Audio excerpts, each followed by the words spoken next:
L'héritier, bonjour. Alors, il y a peu, mais ça commence à faire, savoir le 30 avril et le 1er mai, il y avait le salon indigène des vins nature. Alors, à l'instar de l'Union soviétique, comme disait Georges Marchais, est-ce que c'est un bilan globalement positif ? C'est plus que globalement, c'est totalement positif. C'est encore plus totalitaire que globalement. C'est totalement positif.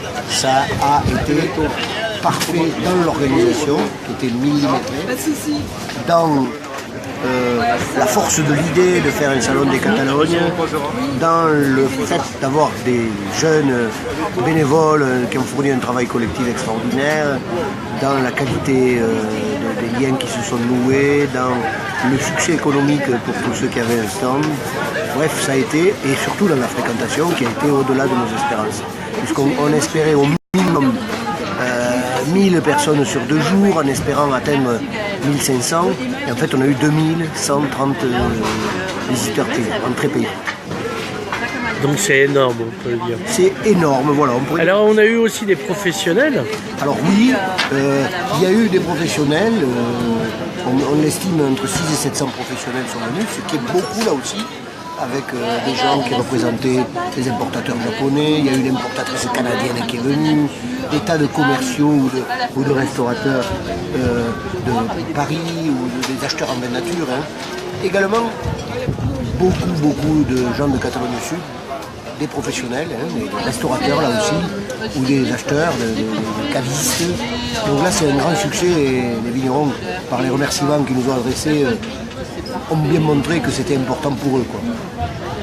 Donc, alors, on a parlé du vin nature comme aspect gastronomique et culturel. Maintenant, il est temps de parler parce que, tu le sais, on vit dans un système de marché capitaliste. On va parler sérieux. C'est un modèle économique en soi. Oui. Bon, après, dans ta phrase, il y a quelque chose qui me gêne parce que tu dis on vit dans un système de marché capitaliste. Et en fait, ce mot capitaliste, on se demande ce qu'il vient faire là, parce qu'il faut vendre. Quand on produit, il faut vendre. Sauf dans certaines utopies très intéressantes. Mais dans la réalité, donc voilà. Tu n'es pas proudhonien, toi. On ne va pas rentrer dans les détails sur ce que disait Proudhon, mais sur la propriété collective, là, on est avec des acteurs qui produisent du vin, certes avec un certain esprit, une certaine démarche, mais effectivement, il faut vendre. Et il y a eu beaucoup de ventes sur place pour les particuliers, alors qu'on était un peu craintif, parce que l'accès de l'église Saint-Dominique n'est pas facile. Ouais. Donc, beaucoup de ventes sur place. Plusieurs vignerons n'ont pas amené assez de vin parce qu'ils ne pensaient pas qu'ils en amenaient autant. Ouais. Et puis surtout, voilà, des contacts. Par exemple, je connais au moins 3 vignerons de Catalogne du Sud qui ont trouvé un importateur français et anglais indigène. Et ça, c'est pas négligeable. Également, un vigneron très proche de nous, qui faisait partie de l'équipe organisatrice, a trouvé, et qui est ici, Catalogne du Nord, il a trouvé son importateur au Danemark. Donc voilà, on a réussi à mener de front la découverte pour le grand public, avec vente, et des liens avec des professionnels qui venaient voir parce qu'il y avait quand même beaucoup de nouveautés, un plateau exceptionnel à découvrir. Alors, est-ce que les politiques régionaux ont compris l'intérêt de ce salon ? Ça n'est pas que pour faire plaisir. Ça ne veut rien dire les politiques régionaux parce qu'ils ne sont pas dans un seul sac. Oui. Les 2 politiques régionaux qui nous ont soutenus, c'est un sénateur et une vice-présidente de la région. Oui. Et ils nous ont soutenus avant de savoir que ça serait du succès, donc c'est qu'ils pensaient que c'était utile. Ouais. Après, il y a aussi l'idée qu'à Perpignan, il ne se passe pas grand-chose. Donc quand tu fais un événement qui a un rayonnement et que tu le fais à Perpignan, si les gens sont un peu malins, ils te soutiennent. Après avoir un peu compris de quoi il s'agissait. Donc c'est ce qui s'est passé là. Ces 2 élus, au nom de la communauté urbaine et de la ville et de la région, ont trouvé qu'il y avait de la pertinence. Donc Agnès Langevin et François Calvet, ce qu'il faut rendre à César. Et la mairie de Perpignan aussi. Et la mairie de Perpignan.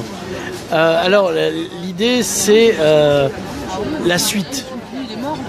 La suite, pour le moment, on a des avis très positifs et des mails disant allez-y, on remet ça, mais bon, on va rentrer en négociation parce qu'on veut conforter l'événement. Donc ça veut dire qu'il faut solliciter, après cette période électorale où tout le monde est un peu occupé, il faut solliciter de nouveau les collectivités en leur disant est-ce que vous voulez qu'on mette un cran de plus dans un événement qui a réussi, qui va avoir du rayonnement. Parce qu'il y a cette force vraiment géopolitique de faire les Catalognes. C'est une nouveauté. J'ai connu des gens qui voulaient apprendre le catalan à la suite de ce salon, par exemple. Donc il se passe quelque chose qui n'est pas uniquement dans le commerce ou dans la gastronomie, comme tu disais tout à l'heure, mais qui est dans la culture.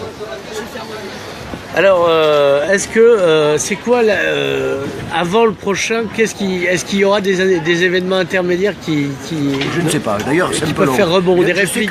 Je sais que ces interviews, quand ils dépassent 3 minutes, les gens commencent à bâiller ou à couper. Donc, il y aura peut-être, mais pour le moment, on n'a rien de prévu. Là, on doit tirer un petit peu le bilan précis. Et ça sera fait dans la semaine. De toute façon, il n'y a pas eu de perte, donc ça aussi c'est un aspect important. Parce que si vous êtes subventionné et que vous ne gagnez pas d'argent, après on vous le reproche. Et après, oui, peut-être on fera un événement d'annonce à l'automne, c'est possible. On n'y a pas pensé encore. Alors, il y avait la présence de Joseph Roca à 2 reprises. Il est venu, il s'est déplacé 2 fois. Donc le sommelier de Cannes-Roca.